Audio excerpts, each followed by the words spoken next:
Welcome to Shadows at Dusk. Dusk is not the end.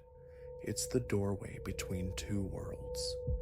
A place where stories slip through, quiet, cold, and true. You've entered that space now, and what follows is meant for you. Stay in the shadow.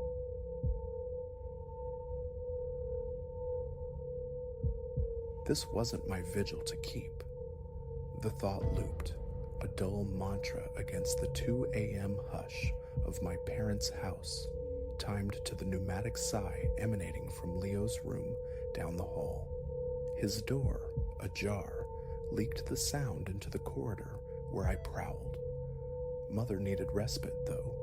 The duty fell to me, the only available kin. Leo's decline this past year had been precipitous. A clinical name, some rapid neuro-something, offered cold comfort, a label for the relentless erasure of my 32-year-old brother, the slow paralysis claiming him while physicians shrugged. My phone flared, 2:07. Blue light stabbed the dark, forcing a squint.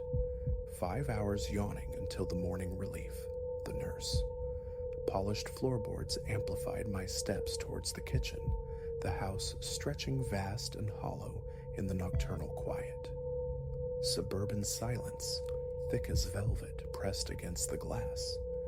Another pot of coffee commenced its guttural brew. Wakefulness was non-negotiable. Leo's breathing, prone to sudden, terrifying arrhythmia, demanded vigilance. Someone lucid enough to coax the BiPAP machine back into its rhythm. Leaning heavy against the cool laminate counter, I scrubbed at tired eyes. That's when it came. Elias. Leo's voice, impossibly clear, floated from the backyard. Ice bloomed in my veins. My hand froze against my face, pulse hammering beneath my fingertips. Absurd. Leo hadn't managed more than a strained whisper in months, let alone possessed the strength to stand, to walk.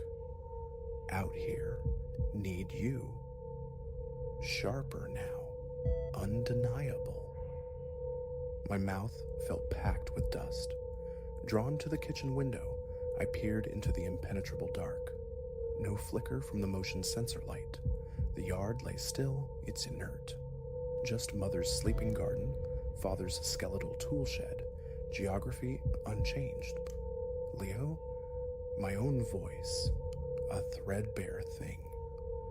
Only the chirr of crickets answered, underscored by the distant thrum of a neighbor's air conditioner. Panic sent me skidding back down the hall, socks whispering on the wood. The hinges protested as I nudged Leo's door wider. He was there, exactly as ordained, cocooned in the medical bed, mask sealed, chest rising and falling with the machine's steady cadence. The digital display glowed with reassuringly normal numbers. Tremors worked through my hands as I fumbled for my phone, its flashlight beam slicing the gloom. A sweep through the house yielded nothing. Living room, vacant. Father's study, dust motes dancing over shrouded furniture.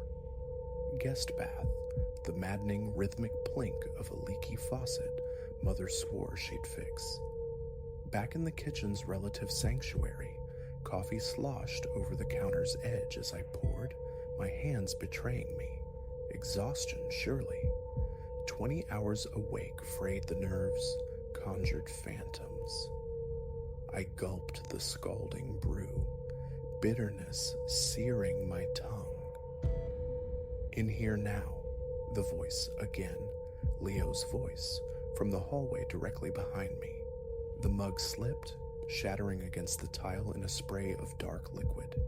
Heat bloomed on my shins, irrelevant, because that sound, not merely like Leo's, but intrinsically his, tinged with the faint coastal accent acquired years ago, the timbre of his voice before. Not funny, I rasped to the empty space, my voice cracking. Who's there? Only silence answered, profound and listening. From the knife block, I pulled the hefty chef's knife, its familiar weight suddenly alien in my sweating palm. Logic insisted on a prank, some cruel jest, but logic had ceded control. The hallway unspooled, a tunnel of darkness punctuated by the weak cerulean glow of a nightlight near the bathroom. A floorboard groaned underfoot, the sound cannonading through the quiet house. Closet check? Closer, just around the bend near the foyer. My heart hammered against my ribs, a frantic bird seeking escape. My free hand slapped at the hall light switch. Futile. The bulb was dead.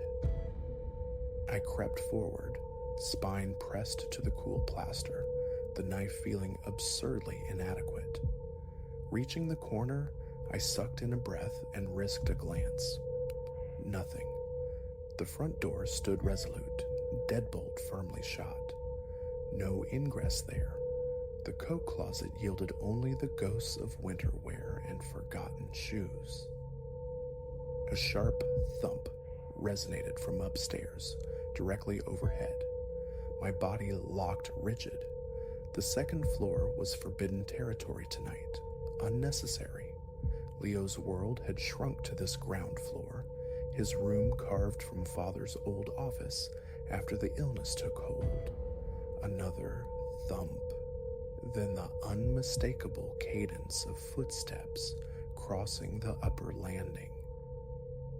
Retreat. Back to Leo's room, breath coming in shallow gasps. He slept on, oblivious. I eased his door shut, the latch clicking softly, then fumbled my phone out again, fingers clumsy with fear. Call whom? The police? Report what? Auditory hallucinations of my dying brother. Intangible footsteps overhead in a securely locked house. More steps above, slow, measured, pausing directly over this room. I flattened myself against the wall beside the door, knife held high, muscles screaming with tension. The house's central air cycled on with a sudden whoosh that nearly sent me through the ceiling. See him? Leo's voice intimate just beyond the wood, so peaceful. My breath hitched. The doorknob began to rotate, a slow, deliberate turn. I braced, knife poised. The door swung inward, revealing emptiness. The hallway stretched vacant. Frozen, I waited, the world reduced to the ventilator's whir and my own's a ragged breathing. Then a new sound, wet, laborious dragging from the hall, like dead weight being hauled across the floorboards. It slithered closer. Flight screamed through my nerves, but Leo lay helpless. Whatever lurked out there, I was his only shield. The dragging ceased, just outside the threshold. Want to see me? Really see me? The voice shifted, still Leo's, yet warped, submerged, bubbling up from some impossible depth. Movement flickered in the hall's deepest shadows. A shape coalesced, darker than the dark, ascending. Tall, unnaturally so, scraping the ceiling. A suggestion of a face, glimpsed peripherally, distorted, proportions hideously wrong. The scream tore free. I lunged, knife slashing wildly at the encroaching void. My blade met only air. I stumbled into the hallway. It was gone. The space was empty, mocking. I slammed Leo's door, fumbled the lock, then shoved his heavy oak dresser against it, the wood groaning in protest across the floor. A crude barricade, but necessary. My phone showed 2:43 a.m. 4 hours remained. I sank to the floor beside Leo's bed, knife clutched tight, and waited. The voice whispered and called several more times, migrating through the house. Sometimes Leo, sometimes its grotesque parody. Footsteps echoed, dragging sounds scraped, but the barricade held. At 7 sharp, the nurse's key turned in the lock. She found me slumped against the wall, the knife resting beside me. Her questions about the dresser, the shattered mug, the coffee stains, met a mumbled excuse about a difficult night. What else was there to say? Leo, roused gently, was unchanged, trapped within his failing body, his voice stillborn. Later that morning, I called Mother. Work, I lied, too demanding. I couldn't do it again. Disappointment tinged her voice, but she accepted it. Guilt gnawed, sharp and persistent, yet the memory of the night refused release. I knew what I heard, the thing I glimpsed. Something shares that house with Leo now, wears his stolen voice, patient, waiting for the door to be left unguarded. Sometimes, late alone in the sterile quiet of my apartment, the phone chirps. Leo's name and number glow on the screen. A call he cannot make. A call I will never answer.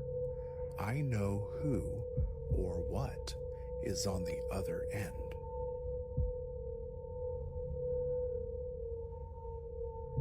A violent hiss erupted from the speakers, a sound like frying bacon, amplified tenfold, swallowing the familiar guitar riff I'd ridden alongside for 3 hours straight. My fingers fumbled with the tuning knob, seeking refuge on another frequency, but only encountered an ocean of electronic snow. Then, slicing through the digital blizzard, unnervingly intimate, Elias. My hand clenched, frozen mid-twist. The whisper, though hushed, carried an undercurrent that prickled the skin along my nape. 2:37 a.m. glowed accusingly from the dash. Outside, my headlamps carved a solitary path through the immense Arizona blackness. Nothing flanked the asphalt ribbon but skeletal saguaros, their moon-cast silhouettes contorting into phantoms. 40 minutes, maybe more, since the last pair of taillights winked out. Only the memory of that desolate gas station lingered. The watery coffee, the attendant's roomy eyes narrowing when I'd mentioned Route 60 East. A flicker of unease I'd dismissed then now felt like a premonition. The static persisted, a relentless shushing sound. Silence stretched, broken only by my own shallow breathing and the engine's hum. My throat tightened, parched. The coffee cup offered no solace, only dregs. Then louder, insistent, Elias.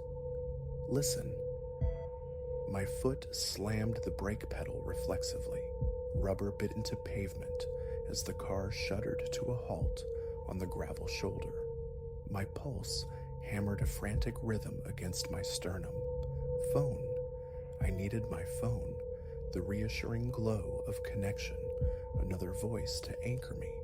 I snatched it from its cradle, the screen flaring to life. One fragile bar of service flickered, and below it, a notification. Unsent message. The sender displayed was my own contact, my own number. A cold dread seeped into my gut. Trembling, I tapped it open. 2 words stared back. Don't stop. Time-stamped 60 seconds prior. Impossible. My phone hadn't left the cup holder. Air sawed in and out of my lungs. The radio static swelled abruptly, a crescendo of noise pierced by that same disembodied voice. Elias, behind you. Every nerve ending screamed. My gaze snapped to the rear view, empty blacktop reflected back.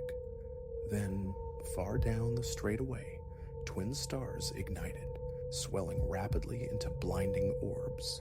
They were gaining, fast. Panic surged. I wrenched the gear stick into drive, stomped the accelerator. The engine screamed in protest as I swerved back onto the highway. In the mirror, the lights ballooned, relentless, predatory. My phone vibrated against my palm. Another message, the same sender. Faster. 80 miles per hour bled into 90, the needle quivering. Still, the pursuing glare clung to my bumper, an inescapable presence. Identifying the vehicle was impossible. The beams were too fierce, bleaching the mirrors white. The radio static shifted, escalating into a piercing whine threaded with fractured whispers. Coming, can't let, find you. Sweat slicked my grip on the wheel. The highway unfurled before me, an endless void devoid of exits, turnoffs, or any sign of life beyond my desperate flight and the hunter behind. My phone pulsed again. Take the next right. A strangled laugh escaped me. Right? Into what?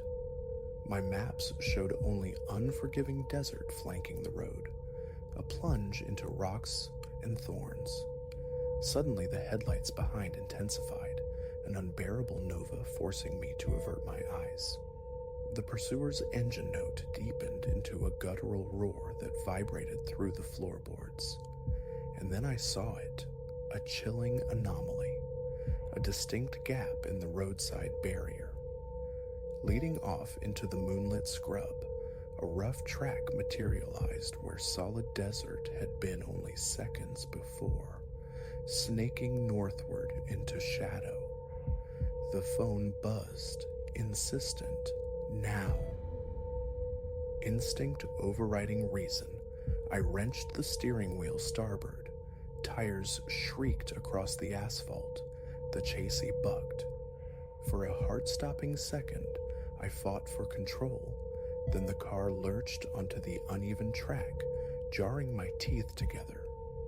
A glance in the mirror revealed the twin suns of my pursuer blasting past the turnoff, undeterred, continuing their eastward trajectory down the main highway.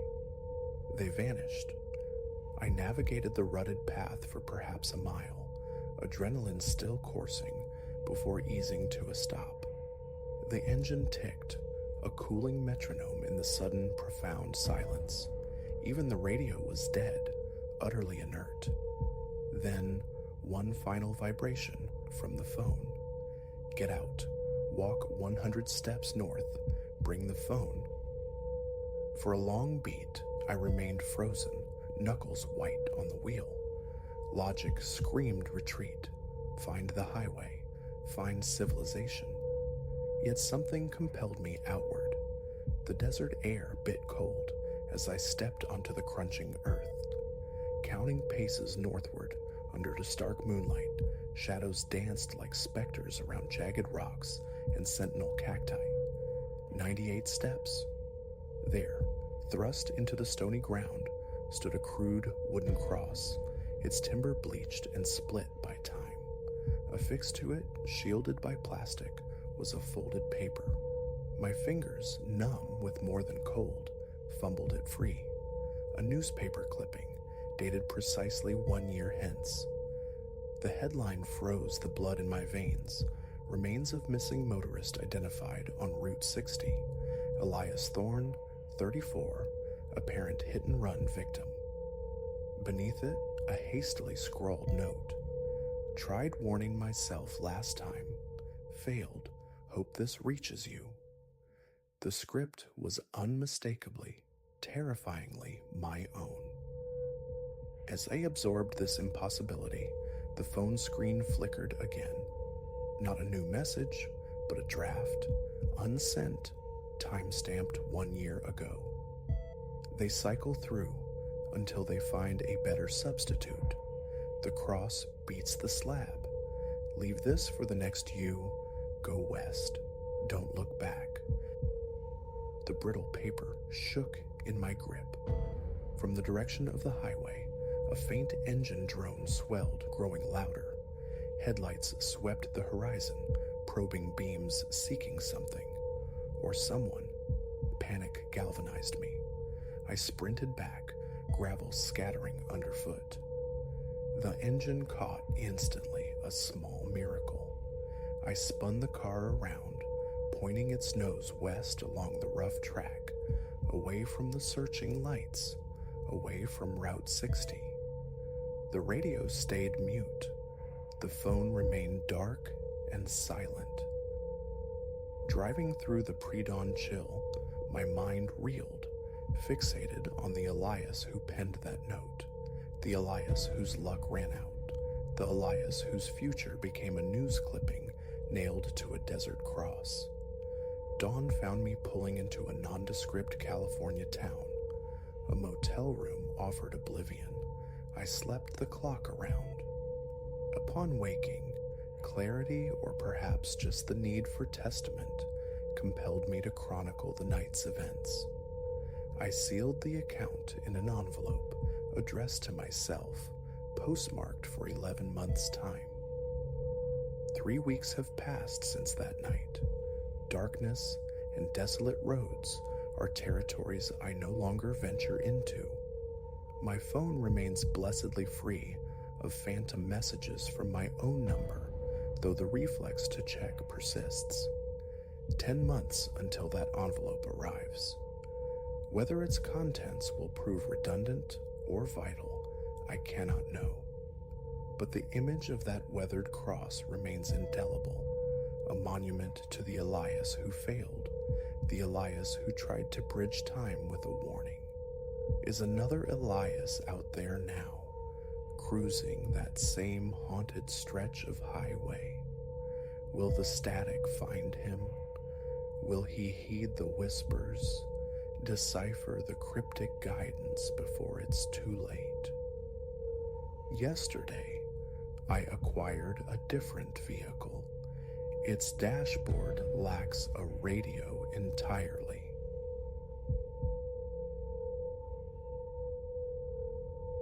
Hope arrived as twin beams in the rear view, a fragile glimmer. Unease followed at the second pair, closer, brighter. The third bloom of light extinguished hope entirely, seeding a cold dread.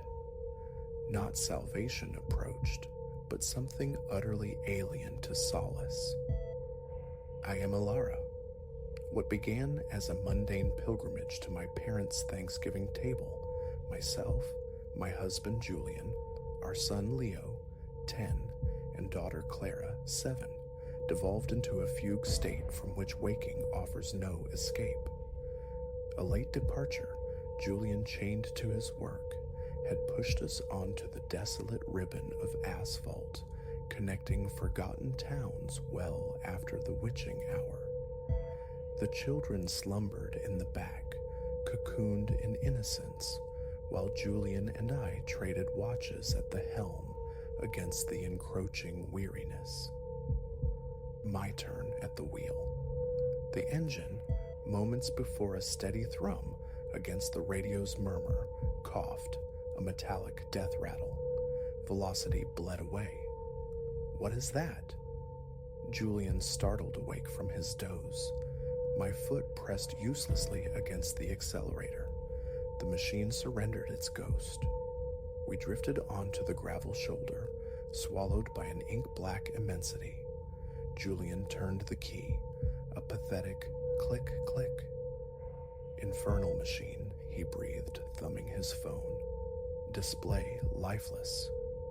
Dead zone naturally.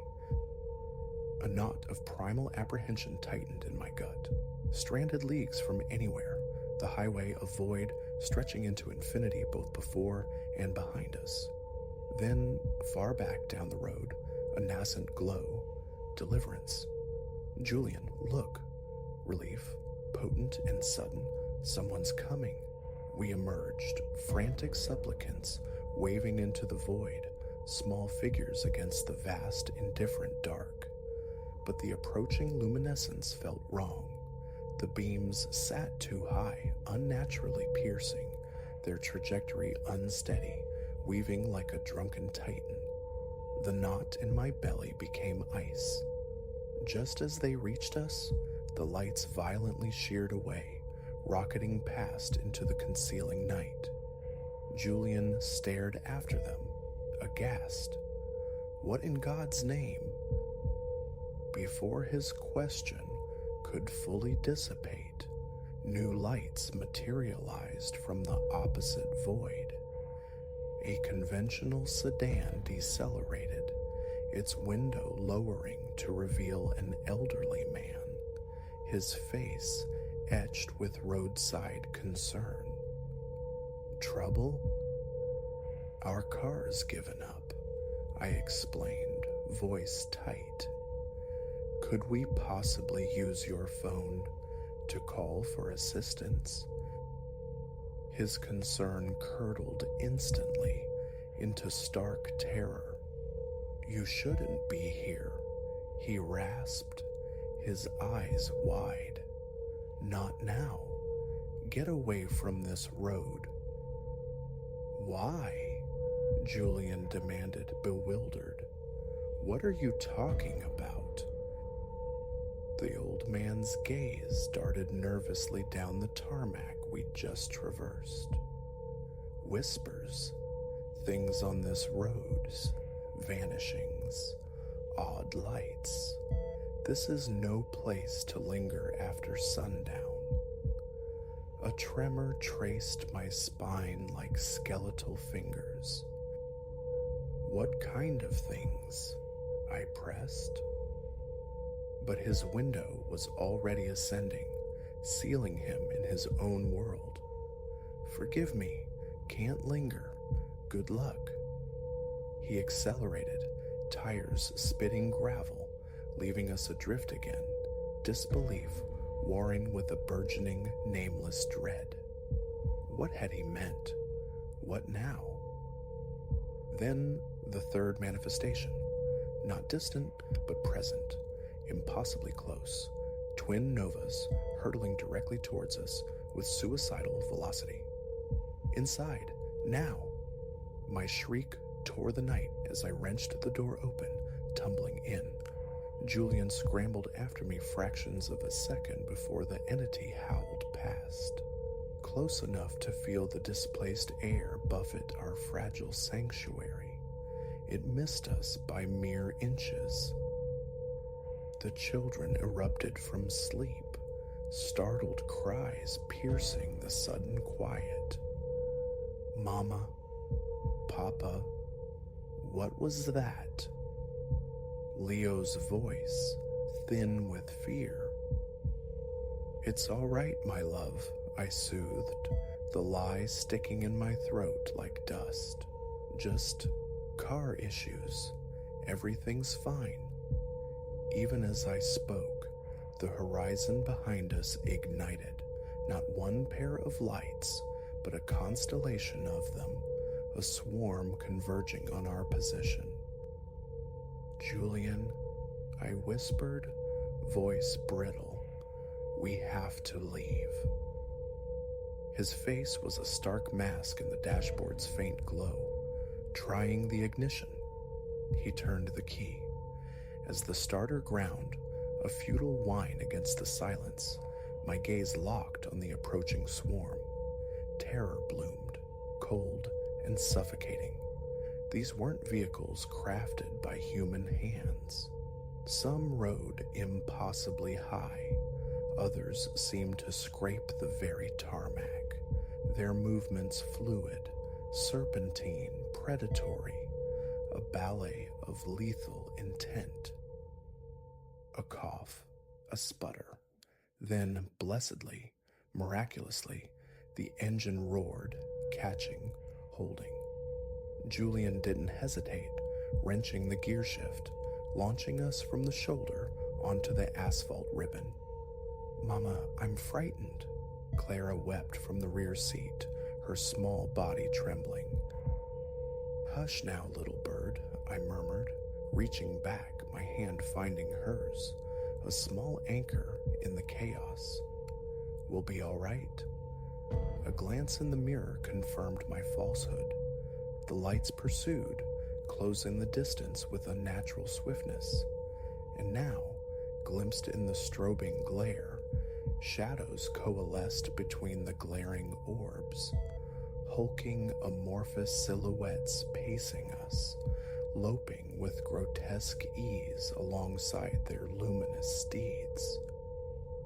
Julian pushed the engine until it screamed, a high metallic keen against the night, but it wasn't enough. Our flight felt agonizingly slow. The lights surged closer. With them came a sound, less heard than felt, a deep, resonant hum that throbbed in the cavities of my bones, vibrating through the very metal of the car. "What are they?" Leo breathed, his face plastered to the rear glass despite my warnings. "Don't look back," I snapped, harsher than intended. "Eyes forward, both of you." The hum intensified, swallowing the engine's shriek, the rush of wind becoming the sole constituent of reality, a physical pressure that made my skull ache and vision swim. Then absolute negation. Every light, ours, theirs, the dashboard's faint comfort, snuffed out simultaneously. We were suspended in a void deeper than night, deeper than thought. Silence reigned for a heartbeat, thick and terrifying. Then, brilliance erupted from directly above, a searing, painful flood that pierced my closed eyelids. I clenched them tighter against a glare. A stomach-lurching sensation washed over us. We were ascending, lifted from the earth as if by an invisible hand. The children's screams tangled with Julian's incoherent shouts, all submerged beneath the overwhelming, deafening thrum.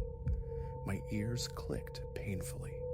A crushing weight settled on my chest, stealing breath, making thought impossible. Just as consciousness threatened to fray, to dissolve entirely, it ended. Abruptly, utterly. The light, the sound, the impossible levitation, gone. I blinked my eyes open, vision swimming, adjusting. We were stationary on the roadside, engine purring softly, innocuously. The highway ahead lay empty, mundane, bathed only in the faint, pre-dawn light beginning to seep into the eastern sky. "Everyone, all right?" My voice was a ragged whisper. Tremulous confirmations answered from Julian from the back seat. Physically intact somehow, yet psychically ravaged, adrift on a sea of disbelief. "What happened?" Leo asked, the question hanging heavy in the suddenly ordinary air. "Were they from space?" "I don't know, Leos," I admitted, the truth stark and terrifying. "I truly don't know." We drove the remaining miles, wrapped in a thick shroud of shock and silence, each distant pair of headlights encountered triggering a collective, involuntary flinch. But the night, or what remained of it, yielded no further horrors. As dawn painted the sky in and bruised pastels, we pulled into my parents' familiar drive, hollowed out, exhausted, stranded in bewilderment. In the ensuing days, we clawed at understanding, scouring digital archives for echoes of our experience. Whispers surfaced. That particular stretch of road bred anomalies, tales of disappearances, and strange phenomena, but nothing mirrored the sheer, visceral terror we'd endured. Reporting it felt futile, an invitation to ridicule. Who would credit such a tale without a shred of proof? The memory, however, became an unwelcome lodger in our minds, refusing eviction. Nightmares plagued the children for months. Julian and I developed an aversion to nocturnal travel, the darkness now holding a palpable menace. Headlights approaching in the rearview mirror became portents, instant triggers for a jolt of remembered fear. Time has layered itself over the wound, years passing without recurrence. Yet sometimes, driving alone under a starless sky, a flicker of aberrant light in the mirror, too high, too bright, transports me back in an instant. The bone-deep hum, the suffocating dread, the feeling of being utterly exposed to something vast and incomprehensible. What visited us on that desolate highway? Extraterrestrial observers, entities bleeding through the seams of reality, or something more primal, nameless, defying the limits of human comprehension? Certainty remains elusive, perhaps forever beyond reach. But this I know: the darkness between towns, between the islands of perceived safety, is not inert. It holds watchers, presences that wait in the vast unlit spaces, and sometimes they extend a tendril into our familiar world. When they do, survival hinges on instinct, on luck, and perhaps on desperate prayer. So should you find yourself on a lonely road, bathed in the profound solitude of night, and twin lights blossom in your mirror, mark them well. Study their height, their movement, their intensity, for not all travelers merely pass by in the night. Some approach with intentions unknown, from origins unimaginable.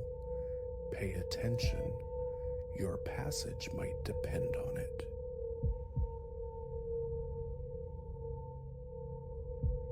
The house whispered its secrets, first through the walls, a dry scrabbling like desiccated claws. Initially, I labeled it vermin, a mundane explanation for the unsettling sound. But by the third night, when susurrations breathed through the plaster like spectral exhalations, I understood. The room I'd rented was nestled within a place woven from dread, yet the true abyssal depth of the nightmare remained hidden until I stumbled upon the concealed door. My name is Ilara. I pursue arcane knowledge, postgraduate studies at the City University. An advertisement, luminous with promise, offered affordable lodging within a grand Victorian edifice, a prospect almost iridescent in its unlikelihood. And so it proved. Externally, the house was a confection of carved gingerbread trim and windows like multifaceted jewels. Mr. Silas Thorne, the proprietor, a gentleman draped in the quietude of advanced years, greeted me. His eyes held a disconcerting gentleness, his smile a placid curve. He navigated me through interiors graced with original parquet floors, gleaming under layers of wax and moldings, intricate as frost patterns. The room itself, expansive, bathed in light pouring through a bay window that surveyed a slumbering garden. It's magnificent, I breathed, already picturing my texts colonizing the built-in shelves. Is occupancy immediate? Mr. Thorne's smile deepened, crinkling the corners of his unnervingly kind eyes. The moment you wish it. A prickle of unease, swiftly dismissed. Why such haste? Why was sanctuary in this architectural relic offered for a pittance? My youthful eagerness, however, eclipsed caution. The initial days unfurled like a pleasant dream. I nested amidst my belongings, commenced my academic endeavors, and surrendered to the venerable silence of the old dwelling. Other occupants existed, a young pair inhabiting the floor above, a solitary dowager sequestered in the attic, yet our paths rarely converged, phantoms in the periphery. It began truly on the fourth night. Engrossed in dense historical texts, I registered it, a faint, insistent scratching emanating from within the wall. Mice, I assured myself, resolving to inform Mr. Thorne come morning. But the following night, the sound amplified, grew frantic. It wasn't localized. It migrated, a restless entity tracing the perimeter of my room. Music, turned loud, became my feudal shield. Night 6 delivered the whispers. Elusive at first, I mistook them for the sighing wind or the groaning lament of ancient plumbing. Lying rigid in the darkness, ears straining, I began to parse fragments, syllables coalescing into hushed, unintelligible discourse, undeniably human. Morning found me confronting Mr. Thorne, the question feeling absurd even as it left my lips. Is this residence haunted? He regarded me with solicitous concern. Haunted? My dear Ilara, certainly not. A structure of this vintage merely possesses a repertoire of groans and sighs, entirely benign. Benign? My unease curdled into genuine fear. The scratching, the murmuring colloquy. They became nightly rituals, escalating in volume, in frequency. Sleep fractured. Every creak, every settling groan of the timber frame became a potential harbinger. During one such tormented, sleepless vigil, pacing the confines of my room, attempting to triangulate the source of the incessant sounds, my gaze snagged on the bookshelf. One vertical section protruded, almost imperceptibly. A sudden chill traced my spine. Trembling fingers explored the wooden edge, discovering a minute groove, a hairline fissure easily overlooked. I pressed. A soft click resonated, and the entire segment of shelving pivoted inward, yawning open onto absolute blackness. I stood transfixed, a statue carved from shock, staring into the void. The whispers, a constant subliminal hum moments before, ceased abruptly. The silence that rushed in was immense, suffocating.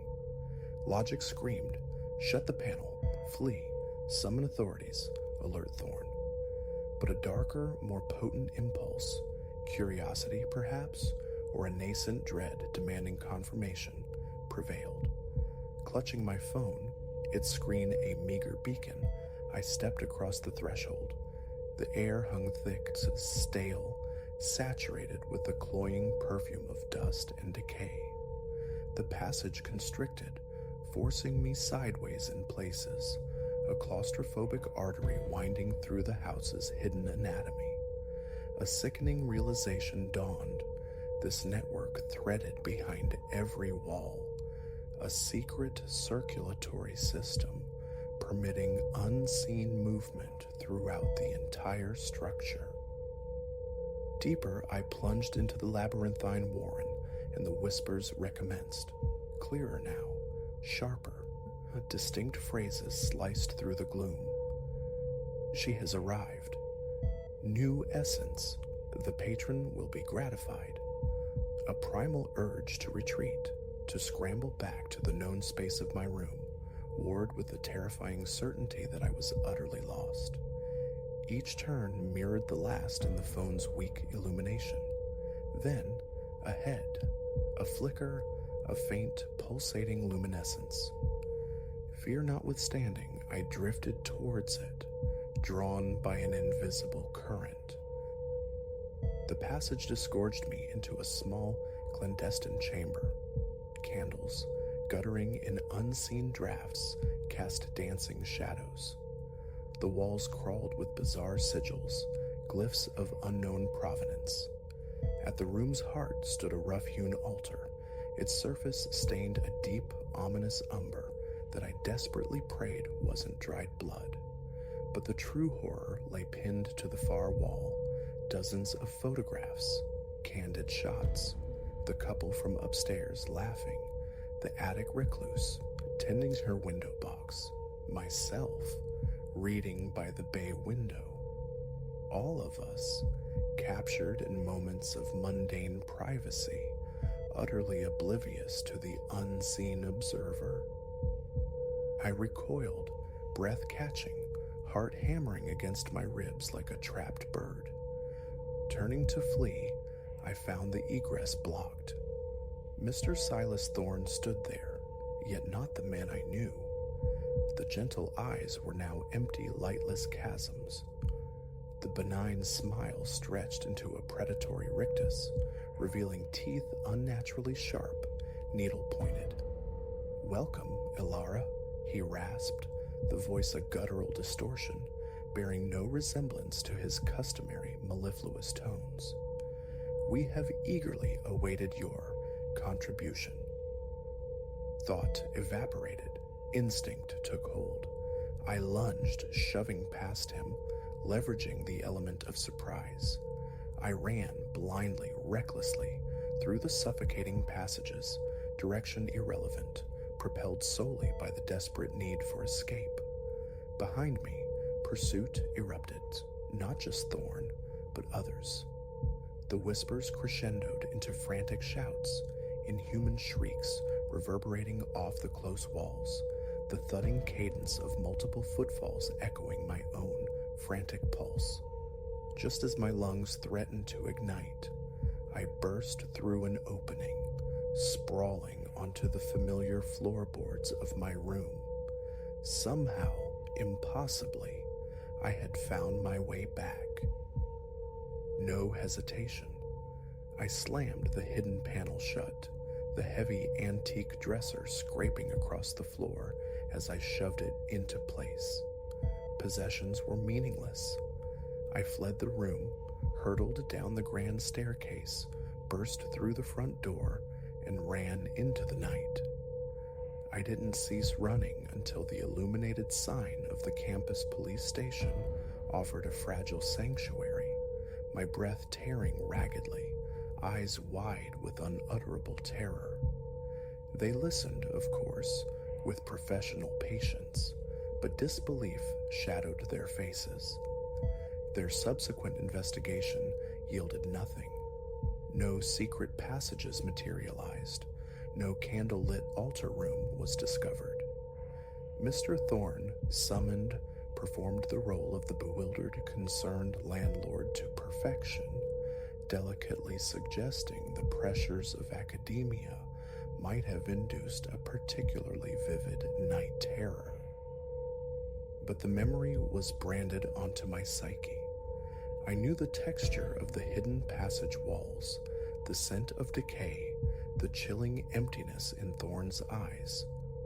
I vacated the house that very day, abandoning the bulk of my belongings, unable to face the room, the bookshelf, the abyss lurking behind it. In the ensuing weeks, driven by a need for validation, I delved into the house's shadowed history.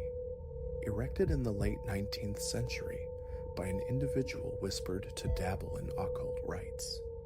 A disturbing pattern emerged. Numerous unexplained disappearances linked to the property over the decades, tenants who had simply dissolved. Armed with this fragmented history, I returned to the police. Urban legends they countered. Coincidence? Without tangible proof, their hands were tied. Now I carry the experience like an internal scar. A new city, a different university, a deliberate attempt at erasure. Yet the dread lingers, a persistent stain. Sometimes, in the deepest hours of the night, phantom whispers seem to stir within the walls of my new, sterile apartment. Scratching sounds defy logical sources, and occasionally, flickering at the edge of my vision, I perceive a familiar silhouette, an elderly man, his eyes repositories of feigned kindness, his smile hinting at sharp teeth and insatiable darkness. Was it supernatural, or the meticulously orchestrated depravity of a human monster cloaked in avuncular charm? The distinction feels terrifyingly irrelevant. I know only this. Malevolence wears many masks, often hiding in plain sight, nesting in the forgotten spaces behind polished facades. So should you ever find yourself contemplating a residence that seems too perfect, too serendipitous, heed that primal flicker of doubt. Examine the walls with more than just your eyes. Listen, truly listen, to the nocturnal murmurs of the structure, because the horrors may not be relegated to folklore or childhood fears.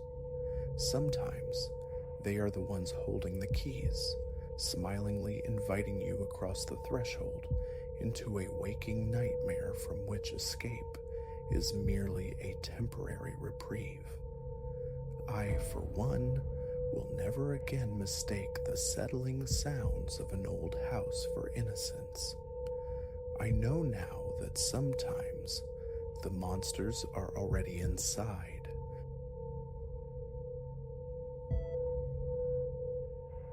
It began, this disquietude, on a Tuesday evening. The weight of the archive's dust seemed to cling to me long after I'd returned home. I remember setting my satchel down beside the worn armchair in the living space, the leather sighing, before I sought refuge in the cool clarity of water from the kitchen tap. When I returned, glass in hand, an aberration caught my eye. The ceramic coaster on the side table, the one glazed with a faded map of constellations, appeared to have migrated perhaps 2 inches northward. An impossibility?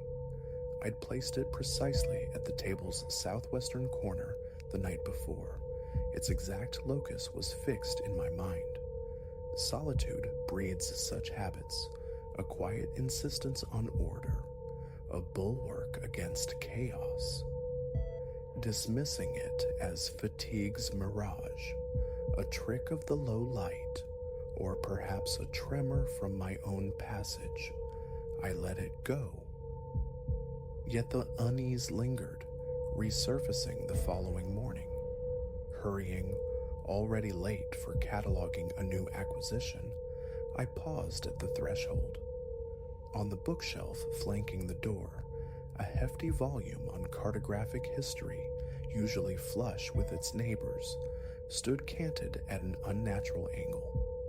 My books maintain a regimented line, spines aligned like soldiers. This tilted defiance was wrong. A strange compression tightened my stomach. Time pressed, so I left it uncorrected, the image of its skewed spine searing itself behind my eyes as I locked the door. In the ensuing days, the minor disturbances accumulated. A framed print, a bleak coastal scene, hung infinitesimally askew. The velvet cushion on the chaise lounge lay crumpled, not plumped as I always left it. A small, carved wooden bird vanished from the mantelpiece, only to reappear beneath it, nestled oddly against the hearthstone. Nightly, I'd pace the confines of my apartment, a silent interrogation of my own movements. Had I carried that cushion while searching for a misplaced file? Had the bird fallen? No memory surfaced to claim responsibility. Each anomaly sent a faint, electric frisson through my chest. My work demanded meticulous attention to provenance and placement, yet the geography of my own small world was becoming unreadable. I resolved to impose structure on the inexplicable. A new ritual was born. Each night, before yielding to sleep, I navigated my apartment, phone held aloft, documenting the precise state of things. Every surface, shelves, counters, tables, was captured. The alignment of picture frames, the resting place of remote controls, the exact drape of the curtains. An hour I spent that first night, acutely aware of the burgeoning obsession, yet craving empirical data. As an archivist, I understood the fallibility of recall, the mind's propensity for narrative construction, especially under duress. I needed an incorruptible record. Morning arrived with a nervous thrum beneath my ribs. Phone in hand, I began the comparison. The bedroom yielded nothing amiss. The lamp stood sentinel. The alarm clock faced its usual bearing. But the living area, my gaze snagged on the kitchen counter beyond. The earthenware mug, my favorite, which I had photographed perched on the counter's edge, handle angled towards the stove, now sat squarely in the basin of the sink. A glacial chill traced my spine. I scrolled frantically through the previous night's images. There it was, counter's edge, now sink, empty but for a few stray droplets clinging to the ceramic. No recollection of moving it stirred within me. I reviewed the digital archive again, searching for any lapse, any moment unaccounted for. Nothing. A constricting lump formed in my throat. I lived alone. No one possessed a key. No visitors had crossed my threshold. The deadbolt was always thrown, a nightly certainty. The weight in my gut was leaden as I left for the archive. I spoke to colleagues about dating manuscripts, about preserving fragile documents, but my thoughts spiraled back to my own unreliable space. The question echoed, who moved the mug? That evening, or returning with a grim determination, I found the door securely locked. The entryway was undisturbed. Stepping into the living room, my eyes darted, scanning, assessing. All seemed static, ordered. I consulted the previous night's photos, cross-referencing object by object. Nothing appeared to have shifted, yet the unnerving sensation of presence lingered, a prickling awareness at the nape of my neck. I spun around twice, expecting, what? An empty room met my gaze.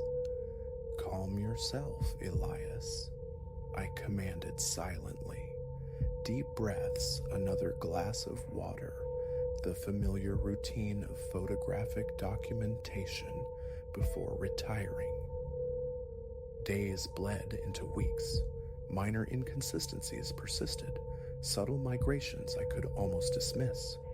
But then, a more insidious pattern began to surface. Reviewing the photographic log, I'd find an image, a pen lying diagonally across my desk blotter, and a conviction would rise. No, it wasn't like that. Yet the photograph, time-stamped and irrefutable, contradicted my internal certainty. It dawned on me with sickening clarity. The objects weren't the variables. My memory of their arrangement was fluid, unstable. The realization struck like a physical blow. I scrolled through image sequences, days laid bare chronologically. Often, items remained utterly motionless across multiple nights, yet my recollection insisted on phantom shifts. Seated on the chaise late one evening, the phone screen illuminating my face, my heart hammered against my ribs, a frantic pulse in my ears. My hands trembled. A wave of nausea crested. Am I losing my grip? Is this the onset of some cognitive decay? The possibility, professionally understood, but personally terrifying, loomed large. My world contracted. Invitations were declined. Optional seminars skipped. My apartment became both sanctuary and laboratory. Every minor action was subject to scrutiny. Moving a chair necessitated a snapshot. Opening a drawer prompted a mental inventory. My phone's memory swelled with mundane images of domestic stillness. Was it merely stress? The pressure of solitary work, perhaps? But the feeling of otherness, of something fundamentally awry, persisted. Sleep became shallow, punctuated by waking sweats and a racing heart. Faint sounds, a creak in the floorboards, a rustle from the hallway, sent jolts of adrenaline through me. Each investigation revealed nothing, just the oppressive quiet and the lingering disquiet. The notion of an external agent flickered, but the evidence stubbornly pointed inward. My recollections were becoming porous, unreliable. A half-remembered detail from my university days would surface, sharp and clear, only to dissolve into mist by the next morning, the memory of the memory itself fading. Was it repressed trauma? Unprocessed grief? Concepts I'd cataloged in historical contexts now felt terrifyingly immediate. I dedicated an evening to organizing the digital evidence on my laptop, creating meticulous folders by date and time, searching for correlations between memory lapses and external factors, workload, sleep patterns, diet. No clear trigger emerged, but as I sifted through the visual timeline, another pattern coalesced. The objects involved in these perceived shifts, the ones triggering the memory conflicts, were often tied to my past. Not recent acquisitions, but older things. A worn copy of Borges from my undergraduate years, a silver frame received on my 21st birthday, the earthenware mug from my postgraduate digs. Each instance of mnemonic dissonance seemed tethered to relics of my life before this quiet, ordered existence. Compelled, I probed deeper. What did these objects signify? Events from my late adolescence and early 20s swam into focus, indistinct at first. A particular summer remained shrouded in fog. Thinking of it brought a familiar reluctance, though the reason eluded me. A dull ache began behind my temples whenever I tried to reconstruct that period. Flashes surfaced: a dilapidated apartment building, peeling paint, the stale scent of cigarettes in a hallway I never smoked. A sudden pressure bloomed in my chest, then blankness. Later, examining an old photograph, myself flanked by two friends, grinning at some long-forgotten campus gathering, my hand began to shake. The face was mine, the smile recognizable, but the context, the photographer, the precise feeling of that moment, lost. The date stamp confirmed it, that summer. A visceral jolt of fear, sudden and sharp, constricted my breathing. I had to put the picture down. The memory glitches intensified, forgetting where I'd placed my phone, my keys, only to find them in plain sight, with no memory of putting them there. Each occurrence brought a cold sweat to my brow, a frantic pulse. It wasn't just object placement anymore. I was losing the thread of my own actions. One evening found me seated at my desk, the laptop open, cursor blinking expectantly on a blank document.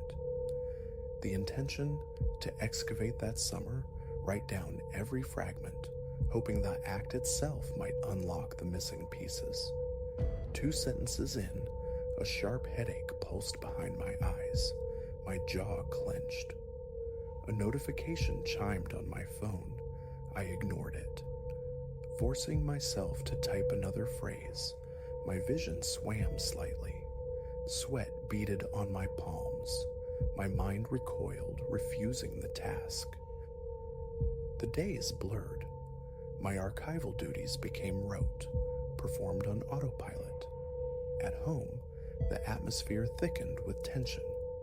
Sleep offered little respite. The nightly checks continued, sometimes fostering a fleeting conviction that the apartment itself was subtly reconfiguring around me, only for the photos to pull me back to the disorienting truth. The flux was internal. My reality was warping.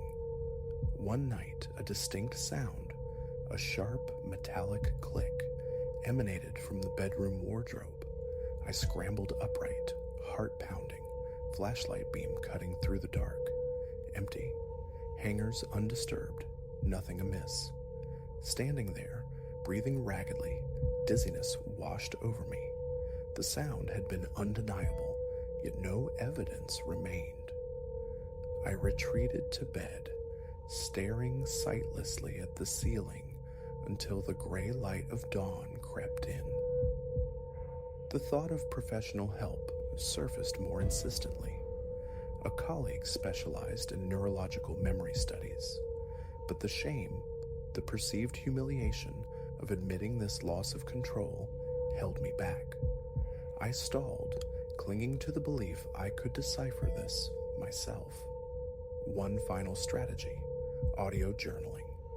Setting my phone on the living room table, I recorded myself narrating the evening's routines, detailing object placements, meals, feelings. I spoke the location of the earthenware mug into the record, in the sink. Then, the nightly photo ritual, the familiar headache creeping in as I tried to quell the rising anxiety. The next morning, I listened back.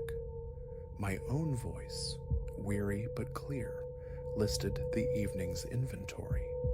Then I compared the audio to the visual evidence. Everything aligned. The recording stated the mug was in the sink. The photos confirmed it. Yet my immediate, visceral memory screamed that I had left it on the table. The tightness in my chest became unbearable. Literal proof existed of my own statement, yet my mind presented a contradictory reality. With nowhere else to turn, I confronted the past directly. Old photographs were spread across the coffee table, arranged chronologically. My chest felt heavy, constricted. Staring at images from the summer, my hands shook. My breathing grew shallow. Fragments returned with painful clarity. The shabby apartment peeling paint, a single bare bulb hanging over a small table. The memory of a furious argument. My own voice raised, another shouting back. My heart hammered violently. Then, the precipice, the blankness. Something about my present state, this cognitive dissonance, was inextricably linked to that buried time. My mind, unable to process it directly, was resorting to this oblique, unsettling method to force my attention. A decision formed. I extinguished all distractions. Lights off, curtains drawn, only a single desk lamp illuminating the space. I sat on the chaise, forcing myself to examine each photograph from that summer, pushing through the stabs of pain behind my eyes. Slowly, Painstakingly, fragments coalesced, a profound personal crisis, a betrayal by someone implicitly trusted, a week lost to sleeplessness and near starvation, the desperate feeling, leaving that apartment abruptly, carrying only a small valise, abandoning possessions, abandoning that part of myself. As these shards of memory returned, a strange admixture of relief and terror washed over me. My heart still pounded, my mouth was dry, but a measure of clarity pierced the fog. I hadn't fully dealt with that wound. I had cauterized it, locked it away. These recent disturbances weren't supernatural, nor were they signs of incipient dementia. They were the desperate signals of a psyche demanding integration, forcing a reckoning. I wasn't losing my mind. The trembling subsided slightly, replaced by the thrum of adrenaline, but beneath it, a nascent calm. I sat for a long while amidst the scattered photographs, breathing slowly, letting the fragmented narrative settle. I would contact a therapist, a trusted friend first, perhaps. Discuss this unraveling. The memory shifts might not cease immediately. More fragments might surface, but the fear had lessened, replaced by understanding. The source was internal. Closing the laptop, I gathered the photographs into a neat stack. Standing, a dull ache resonated in my lower back. I surveyed the living room. It felt steady now. The furniture held its position. The mug remained precisely where I'd last placed it. My phone rested where I remembered leaving it.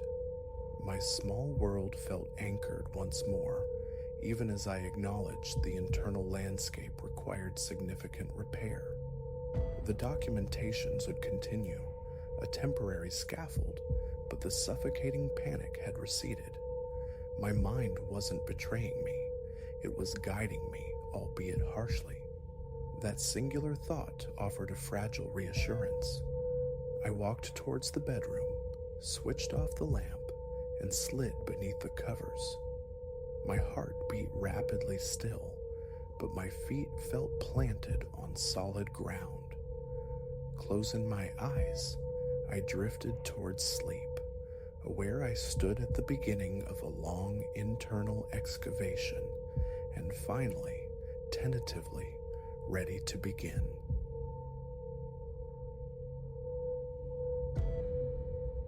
There exists a peculiar distortion, an unsettling refraction of reality that descends when one is adrift, lost. It's an impalpable pressure, sharpening every rustle of leaf litter, deepening the umbra cast by familiar shapes. This very weight settled upon me the evening I strayed from a path etched, I'd thought, into my memory as clearly as the lines on my own palm. A brief excursion intended simply for the solace of the woods near my quiet town, a route traversed countless times. Yet somehow, the familiar dissolved. The trees pressed closer, swallowing the path, while the sun bled streaks of orange and violet behind their skeletal forms. An idyll warped, twisting into an experience I pray never repeats. My trek began under the auspices of a late afternoon sun, confidence brimming that daylight remained ample. The trail, an unofficial secret whispered among locals, coiled through dense woodland, a sanctuary unmarked on any surveyor's chart. Here, silence reigned, profound and unbroken. One could wander for hours enveloped in serene isolation, encountering no other soul. But that particular day held a difference, a subtle dissonance. Halfway along the familiar loop, the change became palpable. The air, moments before a warm caress, acquired a sudden chill.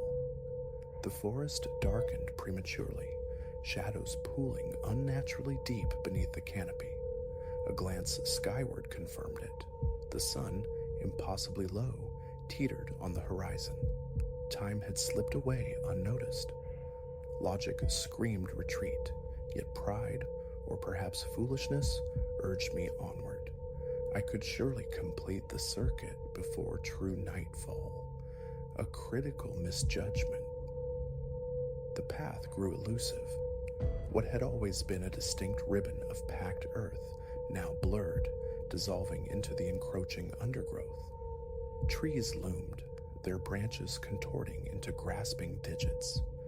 My pace slowed, eyes straining for the landmarks, a gnarled oak, a specific cairn of stones that had always guided me. Futile. The woodland presented only a monotonous facade of bark and deepening shade. A sliver of dread, insidious and cold, pierced my certainty.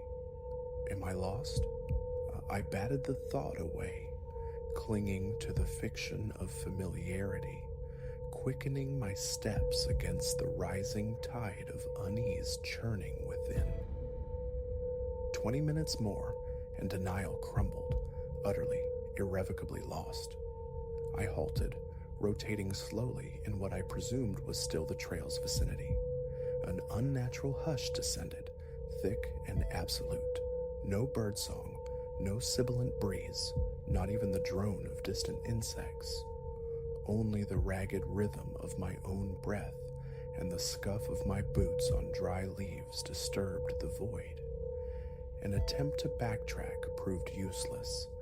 Every direction mirrored the last, a labyrinth of tenebrous trunks beneath a rapidly fading sky.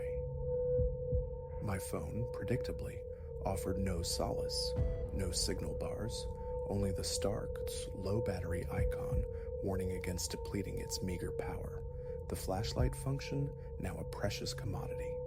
6:45 p.m. The last vestiges of daylight were draining away. Spending a night exposed was unthinkable. Turning toward my best guess of the return direction, I began walking, urgency lending speed to my stride as shadows stretched into long, predatory fingers across the forest floor. Yet the scenery remained stubbornly unchanged, the trees drawing tighter, the air growing colder, trapping me in a disorienting loop. Then, precisely as the final sliver of sun vanished, it emerged from the gloom, a cabin, huddled in a small, overgrown clearing, barely discernible through the tangled brush. Its timbers were ancient, weathered gray, the roofline sagging precariously. Dark, vacant windows stared out like empty sockets. It bore the unmistakable aura of abandonment, a relic forgotten by time, deposited here in the wilderness eons ago. Hesitation seized me, my pulse hammering against my ribs. This structure was alien. It belonged to no trail I knew. Yet there it stood, a silent sentinel in the encroaching night, seemingly expectant. Every fiber of my being recoiled, screaming for distance, but logic, cold and pragmatic, intervened. Lost. Darkness absolute. Shelter, even this derelict husk, was imperative. Perhaps inside it lay some clue, a forgotten map, a landline miraculously intact. Drawing a ragged breath, I pushed through the grasping thorns toward the structure. The air grew palpably colder with each step, the silence intensifying, as if the very woods held their breath, watching. Reaching the threshold, my hand hovered over the corroded iron doorknob. The wood beneath felt damp, spongy with decay, releasing a thick scent of mildew. I shoved. The door groaned open on protesting hinges, the sound obscenely loud in the stillness. I stepped across the threshold, small, starkly empty, The interior held only fragments of broken furniture. A dust-laden table occupied the center. A cracked mirror on the far wall reflected only shadows. The air hung thick with neglect. Floorboards cried out under my weight as I ventured further. No sign of recent habitation, no personal effects, nothing living. Just an abandoned shell dissolving back into the earth. Relief warred with disappointment. The faint hope of finding aid evaporated. Turning to leave, my hand already closing around the doorknob, I heard it. A soft, distinct creak, like the cautious press of a footstep on aged wood, originating from somewhere behind me. I froze, heart leaping into my throat. I hadn't registered another room.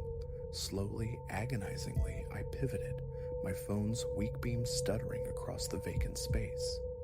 There, tucked into a dim corner previously unnoticed, was a doorway, obscured partially by a tattered curtain, its fabric so fragile it seemed woven from dust and shadow. It beckoned darkly. The creaking sounded again, closer now, undeniably from beyond that veil. A step back, instinct overriding thought. My mind raced, a frantic scramble for denial. Leave now. But an invisible tether held me rooted, gaze locked on that shadowed aperture. And then the whisper, faint, barely a sigh, yet chillingly clear, slithering from the other side of the decaying fabric. Come inside. Ice flooded my veins. The voice, soft, almost melodious, unleashed a primal terror unlike anything I had ever known. I recoiled, fumbling blindly for the doorknob behind me, hands trembling violently. The cabin itself seemed to constrict, the shadows deepening, coalescing, reaching. With a desperate wrench, the door flew open. I stumbled out, the frigid night air a brutal shock against my skin. No backward glance. I ran, crashing through unseen branches, the flashlight beam slashing wildly ahead. I fled. Trees blurred into monstrous shapes as I sprinted, lungs burning, heart threatening to burst, breath tearing from my throat in ragged sobs. I didn't cease running, didn't dare slow, until I erupted from the tree line onto the blessed solidity of a narrow dirt road. I collapsed, gasping, body shuddering with residual adrenaline. My gaze shot back toward the forest edge, half expecting the cabin's silhouette against the dark wall of trees. Nothing. Only impenetrable blackness and the suffocating silence returning. I never found that place again. Subsequent searches, driven by a morbid curiosity, yielded nothing. The path that led there, the clearing, the cabin itself, all swallowed by the woods, as if they had never been. Yet the whisper lingers. In the quiet hours, a phantom echo in the recesses of my mind, repeating those two chilling words, "Come inside." And with each recurrence, the question twists anew.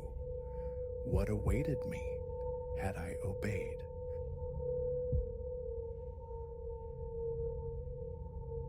Some voids aren't merely absences of light.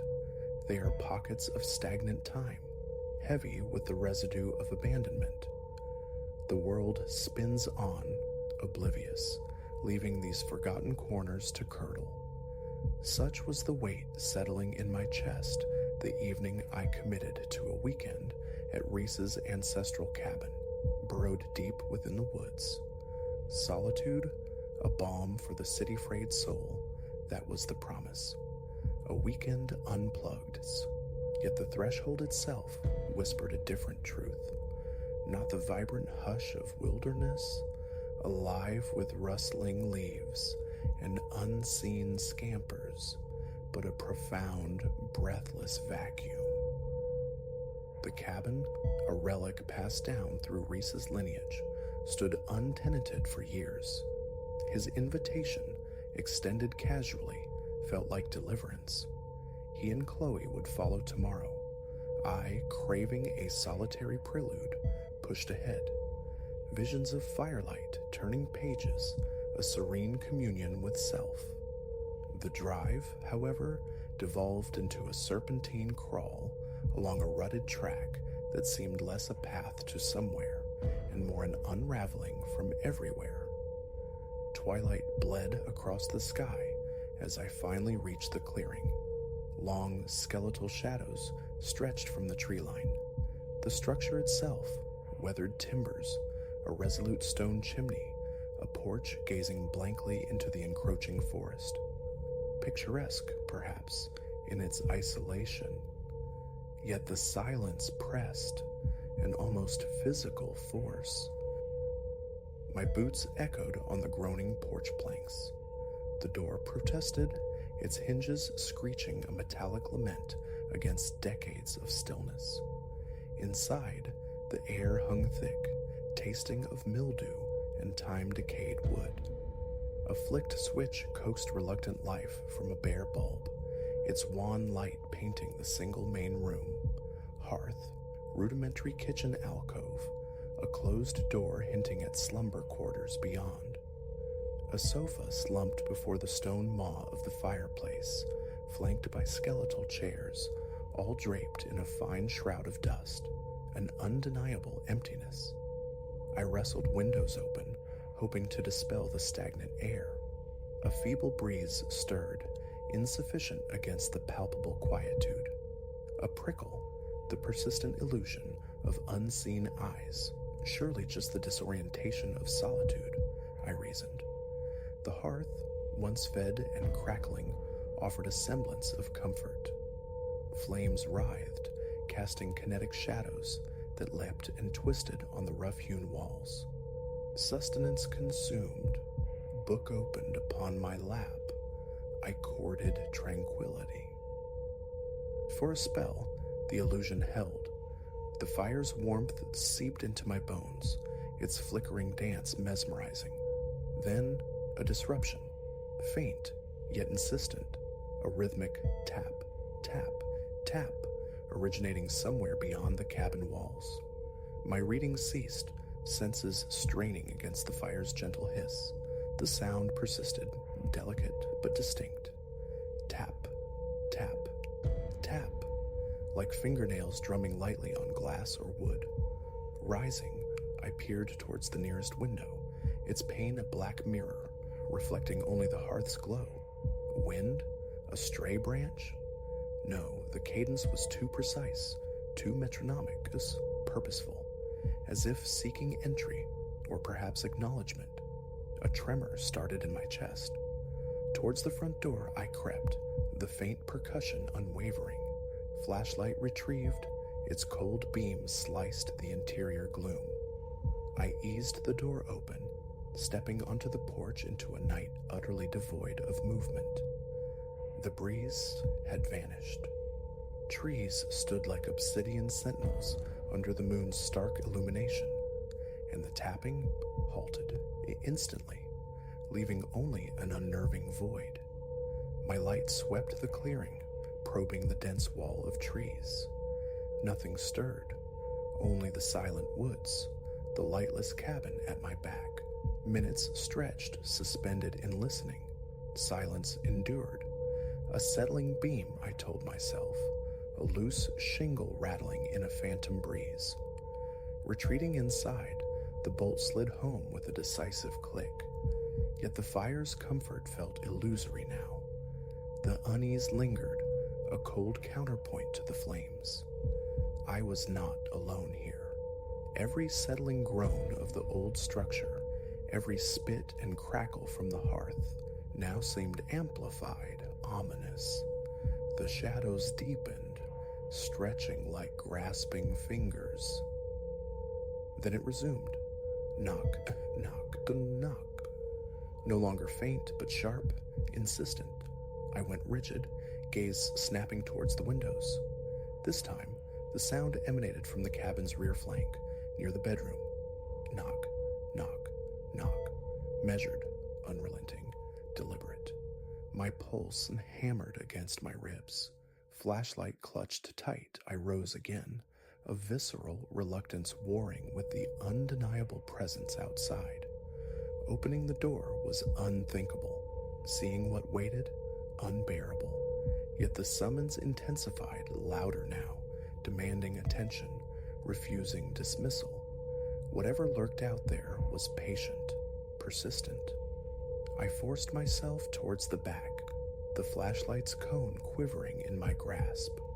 The knocking localized, directly outside the bedroom window, so proximate it felt invasive, as though the barrier of glass and wood was dissolving.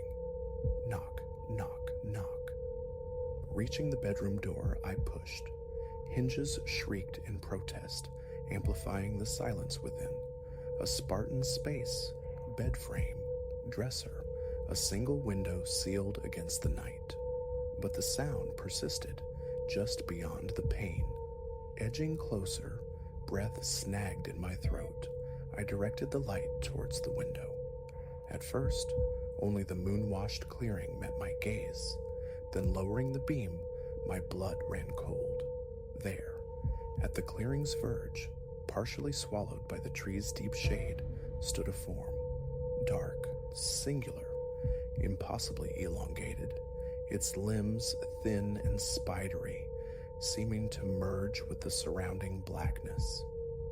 No discernible features, no face, just a stark silhouette, a tear in the fabric of the night, animate darkness given shape. I was paralyzed. The flashlight trembled violently. The figure remained utterly still, watching. The tapping ceased. Time stopped. I couldn't draw breath, couldn't blink. It simply observed, head canted slightly, as if in contemplation. A silent scream built within me, but my limbs were stone, rooted to the floorboards. My heart threatened to detonate. Then, with disconcerting fluidity, the shape pivoted and dissolved back into the forest's embrace, vanishing without a whisper. How long I remained, staring into the vacant space where it had stood, I cannot say. An eternity condensed into moments, my mind fractured, racing.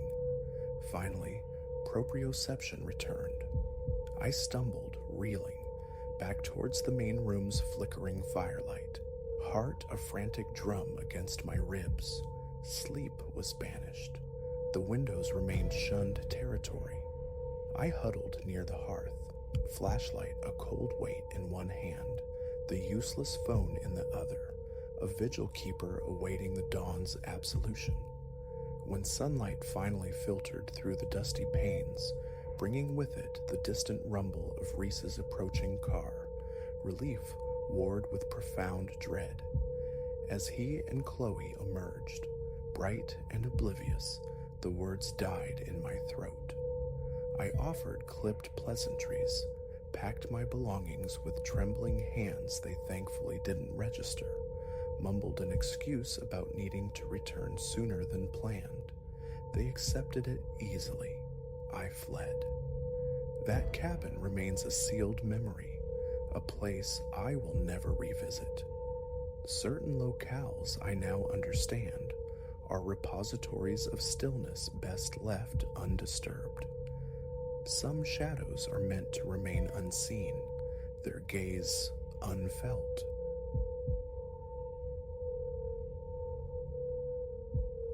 The lock yielded with a tired metallic sigh.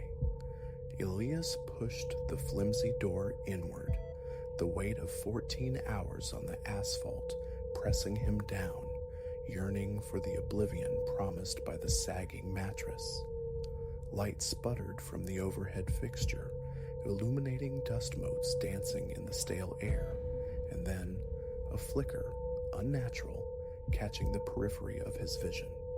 A tiny, sharp pinpoint of light nested in the tarnished corner of the vanity mirror. He leaned closer, a glacial chill tracing his spine as recognition dawned. Not a defect, a lens, a silent, watching eye. This wasn't just a desolate roadside refuge. It was a meticulously set stage. My name is Elias. The road is my profession, a ribbon of concrete spooling endlessly beneath my wheels. I hawk wares across state lines, bedding down in countless anonymous rooms, from sterile corporate suites to establishments where the questionable stains seem to whisper cautionary tales. Yet none of it, not the threadbare carpets, nor the lingering scent of desperation, had braced me for the Whispering Pines Motor Lodge. Fatigue had been a lead weight on my eyelids for hours, each mile marker a blurry testament to my endurance. When the motel's sign pierced the gloom, a flickering, anemic buzz of neon, it felt like deliverance. The facade sagged, paint peeled like sunburned skin, but exhaustion dulls discernment. In the middle of nowhere, under a sky bruised with impending night, any port felt like salvation. The check-in should have been the first discordant note in the night's grim symphony.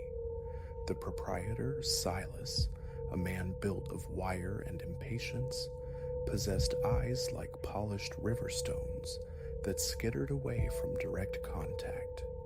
His curiosity about my itinerary, how long anyone expecting you, felt disproportionate, invasive.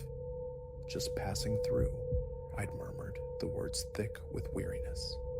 Gone by sunrise? He'd offered a curt nod, the ghost of a smile tightening his thin lips as he slid the key across the scarred counter.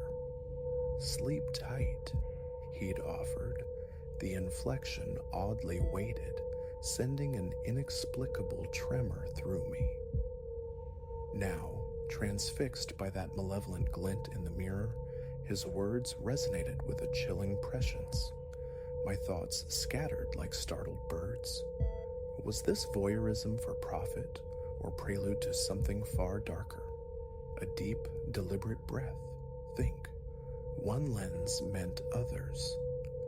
I had to map the surveillance before I could plot an escape. The bathroom first, every tile joint, every fixture scrutinized. And there, nestled within the shower head, masquerading as a simple screw, another eye. Bile rose in my throat. How many travelers, seeking solace, had unknowingly performed for an unseen audience? Back in the room's oppressive quiet, the hunt continued.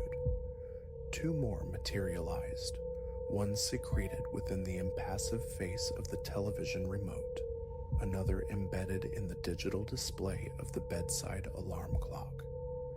Each discovery felt like a physical blow, amplifying the sense of violation, the walls seeming to constrict.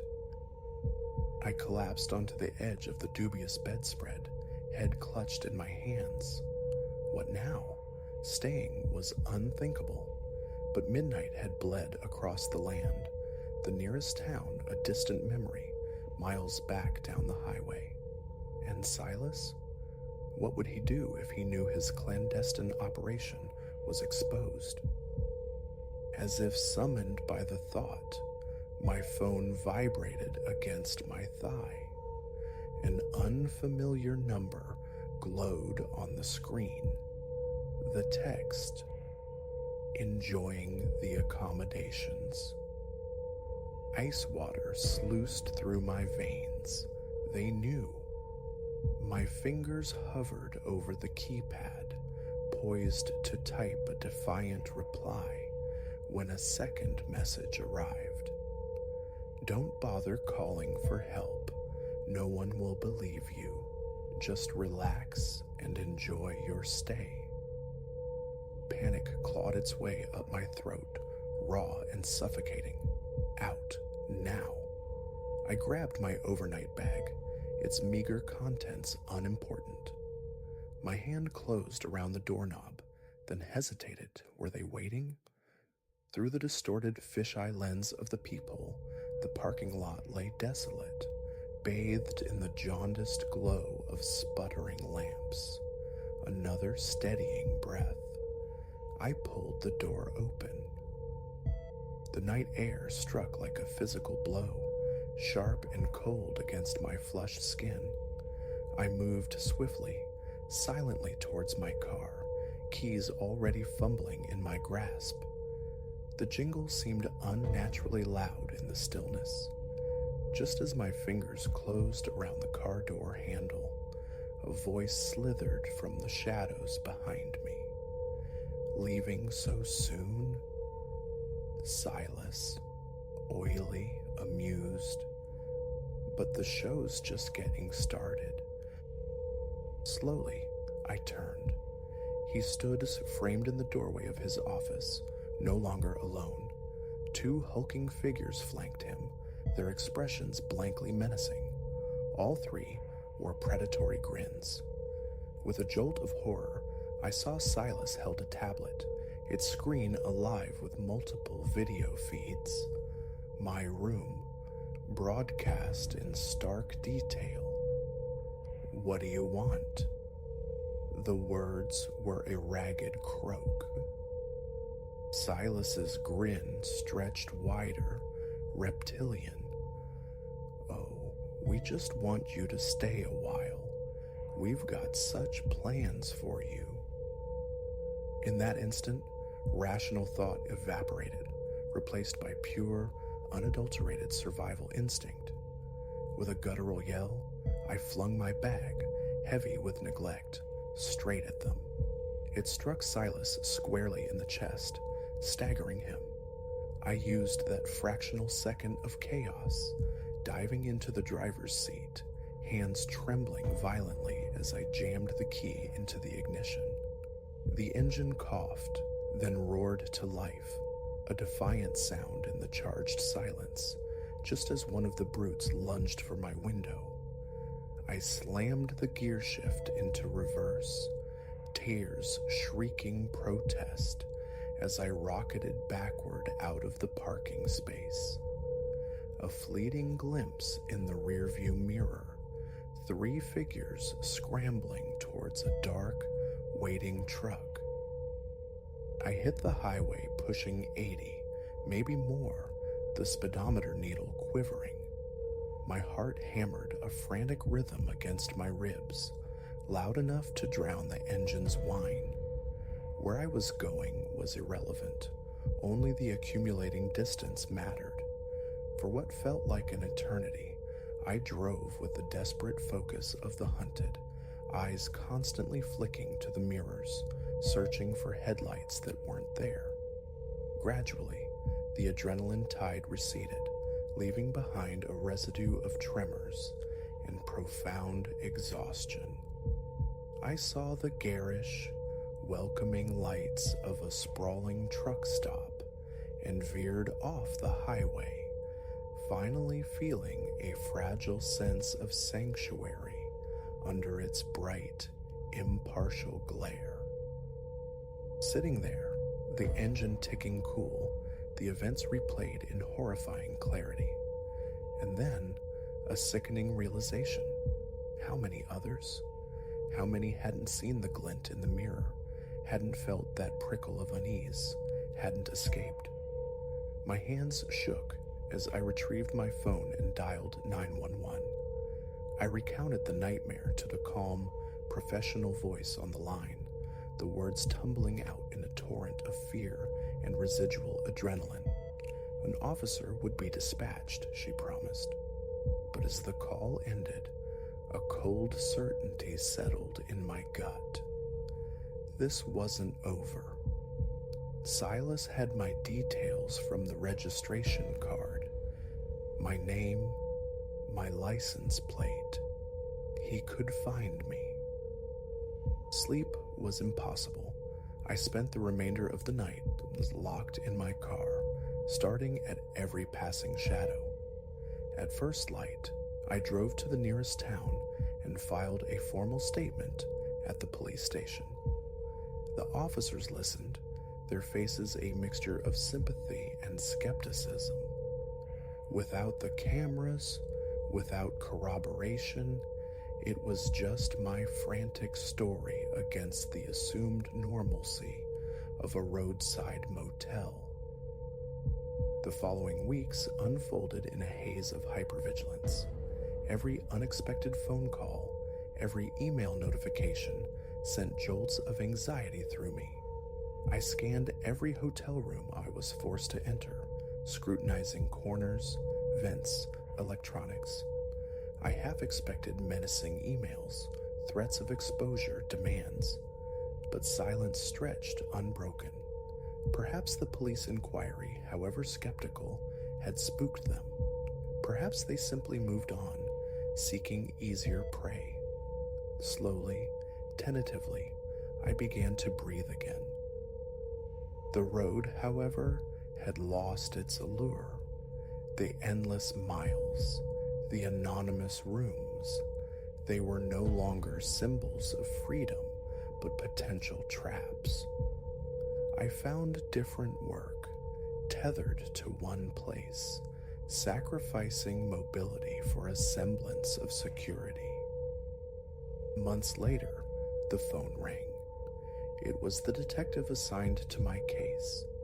They had gathered enough corroborating evidence, whispers turning into actionable intelligence. They had raided the Whispering Pines Motor Lodge. What they uncovered was a sophisticated, long-running operation far exceeding my own terrifying experience. Hundreds of guests victimized, their privacy brutally exploited. Silas and his accomplices were in custody, facing a litany of charges. The system, slow and cumbersome, had finally ground towards justice. Hanging up, I felt a strange cocktail of emotions, profound relief tangled with simmering rage, and beneath it all, the persistent thrum of fear that had become a part of my baseline existence. The immediate nightmare had ended, but its echoes would linger indefinitely. In the years since that night, reclaiming a sense of safety has been a deliberate, ongoing process. Therapy helped untangle the knots of anxiety. The unwavering belief of friends and family was an anchor when official channels seemed dubious. The violation spurred me towards advocacy, speaking out about privacy and demanding better oversight in places meant to offer shelter. Sometimes, in the quiet solitude of the late hours, a trick of the light will still send my heart racing, my eyes instinctively scanning for hidden lenses. But then I draw a breath and remind myself, I survived. I saw the trap, and I broke free. That night taught me harsh lessons about the predatory darkness that can hide beneath mundane surfaces. But it also revealed a resilience within me I hadn't known existed. It taught me to trust the subtle warnings of instinct, to find my voice even when trembling. Now, within the secured perimeter of my own home, surrounded by precautions I once would have deemed paranoid, I understand that while the scars remain, they are not the sum of who I am. I am more than a victim. I am a survivor. And if sharing this ordeal prevents even one other soul from enduring a similar violation, then perhaps some meaning can be salvaged from the terror. The world holds shadows, yes, deep and menacing, but it also holds courage, the tenacity of those who refuse to be silenced, and the slow, eventual arrival of consequence. And that is where I choose to place my focus, not on the fear itself, but on the strength discovered in its crucible, not on the violation, but on the hard-won reclamation that followed. Because even when darkness seems absolute, the knowledge that we possess the capacity to endure, to fight back, and to emerge not broken, but forged anew, that is the light that guides us forward.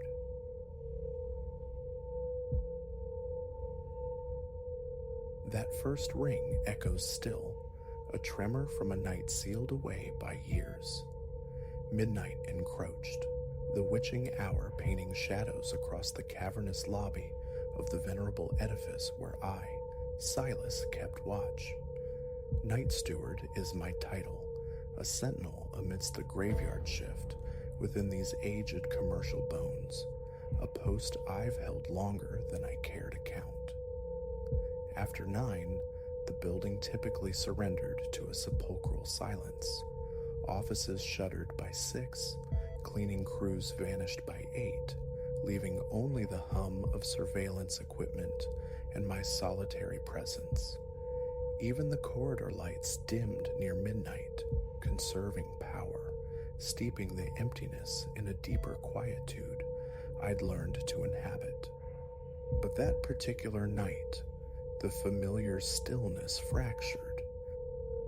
I occupied the lobby's worn swivel chair, tilted back behind the expansive reception desk. Before me, a small television flickered mutely, displaying some forgotten late-night spectacle I barely registered. A single earbud fed me the low drone of talk radio, a bulwark against encroaching sleep. Then, the intercom phone, an antiquated device perched on the desk, erupted. Not a ring precisely, but an abrasive rasp that jolted me upright. A glance confirmed the wall clock's stark declaration, midnight exact. Lifting the receiver, I managed a dry lobby, my voice unexpectedly thin. That phone seldom summoned attention past 10, let alone at the stroke of 12. A pregnant pause hung on the line, 3, perhaps 4 seconds, stretching into an eternity, before a man's voice surfaced. Flat, uninflected, devoid of warmth. I have something for delivery. To you, something you misplaced long ago. A strange coldness made up my arms. His certainty was unnerving, implying a shared knowledge I utterly lacked. Clearing my throat felt like dislodging gravel. What delivery? I countered, striving for firmness. Who is speaking? Which floor requires access? Another silence, then. Ascend. I am on your floor. The connection severed, leaving only static hiss, morphing into a dial tone. I stood frozen, receiver pressed uselessly to my ear. The phone's diminutive display glowed faintly.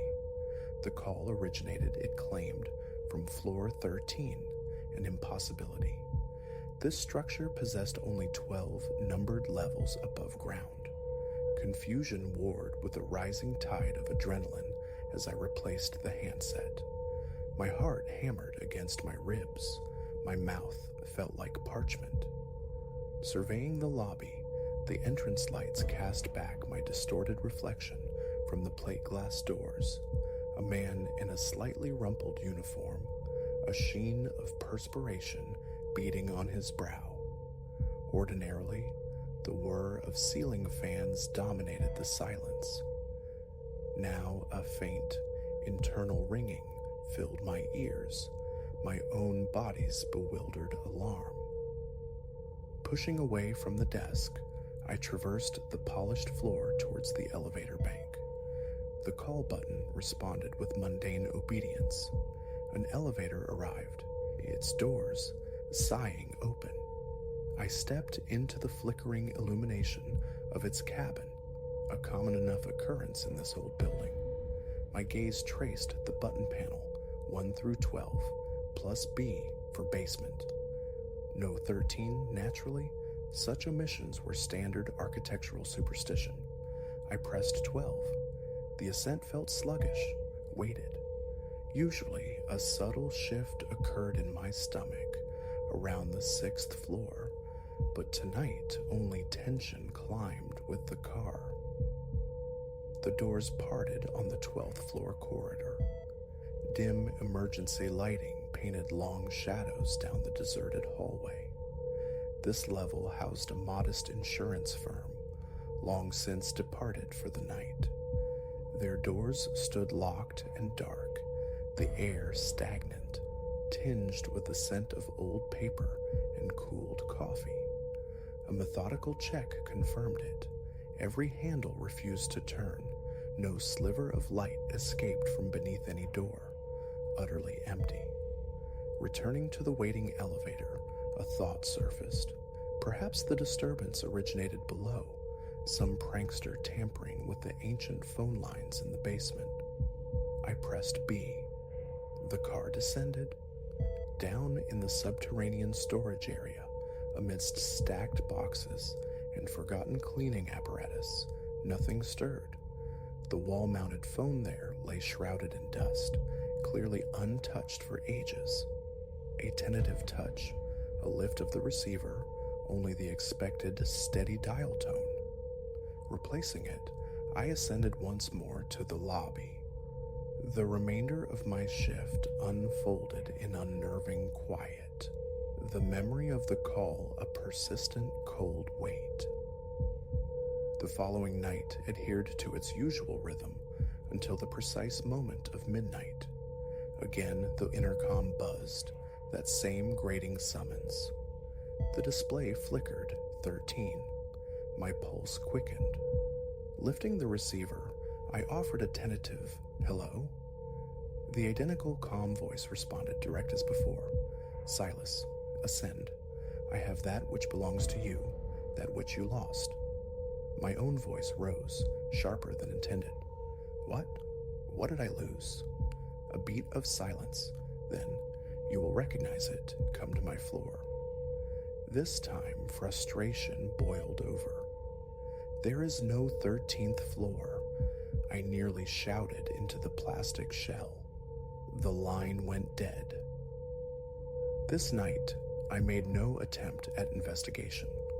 Rooted behind the desk, palms slick with sweat, I tapped a restless foot against the cool tile. My eyes kept drifting towards the elevator bank, expecting something. A check of the security monitors revealed only the familiar emptiness, vacant hallways across all 12 documented floors and the basement. No flicker of movement, no anomaly. A knot formed low in my stomach, a physical manifestation of dread. The urge to flee, to simply walk out into the night, warred with the ingrained duty of my post. 6 a.m. eventually arrived, bringing the first stirrings of the workday, the arrival of early employees dissolving the nocturnal spell. I retreated home, seeking sleep that refused to come, haunted by the disembodied voice. Over the subsequent days, I broached the subject of the phone system with the building manager. He offered little more than a shrug, attributing it to the network's antiquity, prone to occasional crossed wires or misrouted calls. When queried about a historical 13th floor, he professed ignorance. The building's origins were shrouded in time, its earliest blueprints potentially incomplete. A glitch in the phone's display, he suggested vaguely, none of which accounted for the caller knowing my name or the specific unsettling claim of possessing something I had lost. My shifts became vigils. I prowled the hallways before midnight, checked phone jacks, scrutinized camera feeds with newfound intensity. Nothing deviated from the norm until the clock struck 12. Then, inevitably, the jarring buzz, the luminous 13 on the display, always the same dispassionate voice, the same impossible instruction. Silas, I have it for you, what you lost so long ago. Come up. My demands for identification were met with silence, or the cryptic recurring phrase, you know me. Then the click of disconnection. One night, after a week besieged by these spectral summons, resolve hardened within me. Or perhaps it was weariness, a desire for cessation, whatever the cost. As midnight chimed through the lobby, I stood poised by the phone. It rang. I answered. The familiar cadence. I am waiting. The elevator is open. A surge ran through me, part fear, part anticipation. The line died. Setting down the receiver, I walked deliberately towards the elevators. When one stood agape, its interior light performing its nervous flicker. It hadn't been summoned, it simply waited. I stepped inside.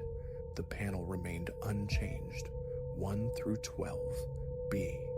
Yet as my eyes scanned the metal plate, a subtle luminescence caught my attention, emanating from the narrow space between the button for 12 and where a 14 might hypothetically reside. There, faint as a watermark, pulsed the number 13.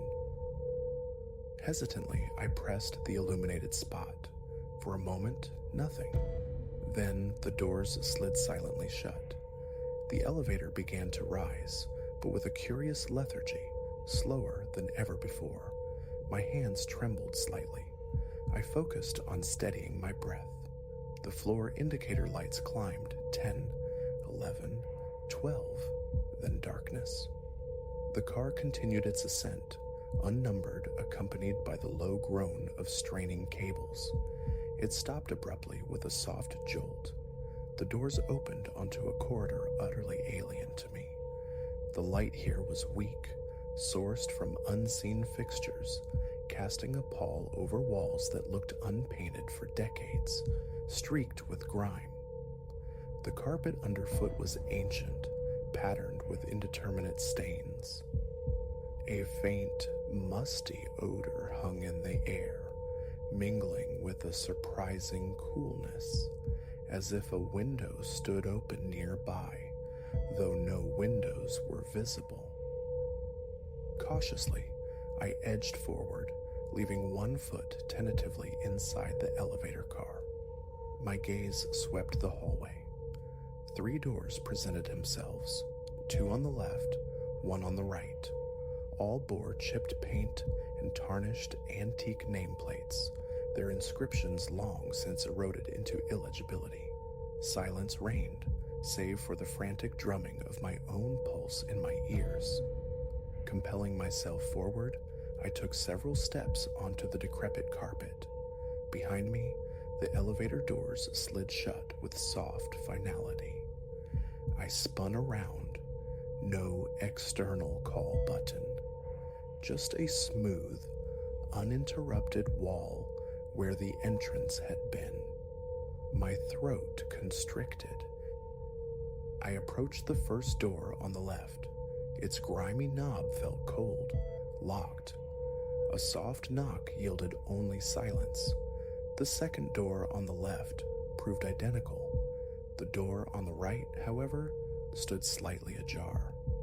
From within emanated a low, intermittent buzzing, the sound of a failing fluorescent tube. Palms damp, I nudged the door inward. The room beyond was stark, cracked plaster walls, a bare concrete floor. A single naked bulb overhead sputtered erratically. In the precise center of this desolate space rested a plain wooden table. Upon it sat a small, unassuming metal box, perhaps 6 inches square, secured by a simple latch. Hesitation seized me. The room felt vacant, yet the unnerving sensation of being observed prickled the hairs on my arms. I moved towards the table, my breathing shallow. Reaching out, my fingers fumbled with the latch. It sprang open. Inside, nestled on faded velvet lining, lay a ring, a simple silver band, dulled with tarnish. Recognition struck like a physical blow. It was the ring my ex-wife had given me years ago during our marriage. Lost. Vanished utterly one afternoon in a vast parking lot, searched for in vain. I picked it up. It felt cool, substantial in my palm.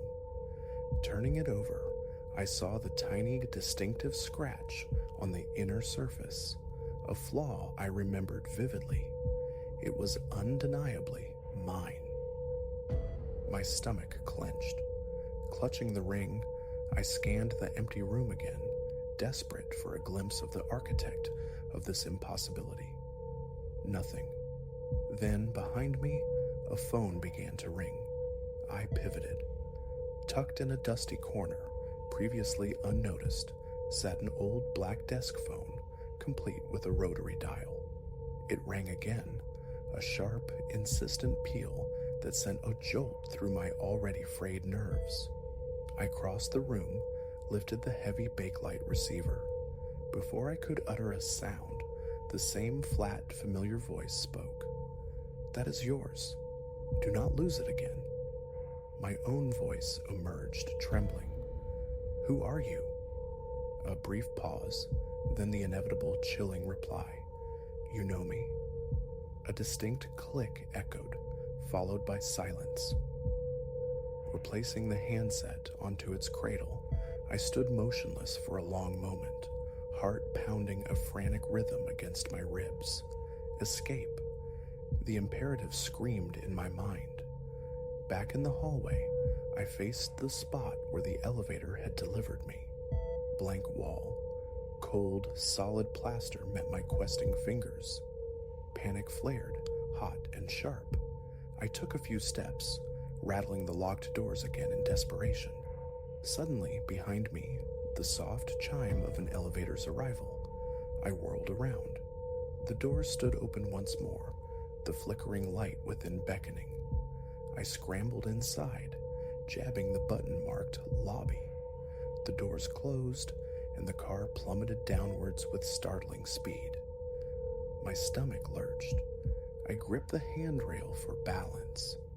Scarcely 10 seconds later, the doors slid open onto the familiar, reassuring vista of the main lobby. I stumbled out, legs unsteady. Everything appeared precisely as I had left it. The wall clock indicated 12:05 a.m. It felt an age, yet only 5 minutes had elapsed since the spectral summons. I stood there, gasping for breath, the recovered ring clutched tight in my left hand, my shirt clinging damply to my skin. The lobby remained deserted, the front doors securely locked against the night. Outside, streetlights cast pale, indifferent circles on the pavement. Returning to the reception desk, I placed the ring on the countertop, staring at its tarnished gleam. Relief warred with profound disorientation. How? The question echoed unanswered in the hollow space the fear had left behind. For the rest of that night, I sat in heightened vigilance, waiting, but the phone remained silent. By the time the morning steward arrived to relieve me, I felt utterly drained, hollowed out. Sleep, when I finally sought it, was fragmented, plagued by images of decaying hallways and impossible elevators. The following night at work, midnight arrived uneventfully. No call, nor the night after. The phantom summons from the 13th floor ceased as abruptly as it had begun. A cautious inspection of the elevator panel revealed nothing amiss. The faint glow between 12 and B was gone. The metal surface was smooth, unmarked. Pressing the spot yielded nothing. Everything was restored to its mundane state. I carry the ring constantly now, tucked away in a pocket. Sometimes I take it out, feel its cool weight against my palm, a tangible anchor to an event that defies logic. The building manager, when obliquely questioned again, offered only platitudes about aging infrastructure. No one else reported anomalous calls. No one else glimpsed a hidden floor. Yet I know what I experienced. The smell of dust and damp decay, the hesitant flicker of that naked bulb, the cold solidity of the metal box, the vice of tension in my chest. These sensations remain vivid, indelible. The quiet certainty in that man's voice resonates still. Do not lose it again. I continue my work, patrolling the silent nocturnal hours of the old building. Each time the phone rings after midnight, a familiar tightening grips my chest, but the calls are always mundane, originating from known floors, expected sources. No more whispers from nowhere, yet sometimes, as the clock nears 12, I find myself staring intently at the elevator bank, watching the lights ascend and descend, wondering if, just once more, it might pause between stations, if the doors might open onto that other place. A part of me, morbidly curious, craves resolution, an explanation. Another, deeper part recoils from the memory of that chilling passage, the cold fear that permeated the very air on that impossible floor. There are no easy answers to how that ring returned, or what resides in the spaces between the known levels of this building. All I know is that I journeyed there, I saw it, and I reclaimed something lost. The memory is a sharp, unsettling presence, so I perform my duties. I check the lobby, answer the calls, make my rounds, and at midnight I wait. The phone usually stays quiet, but I remain vigilant, forever marked by the nights the call came from the 13th floor, summoning me back to a piece of my past. And the ring remains securely with me. I will not lose it again.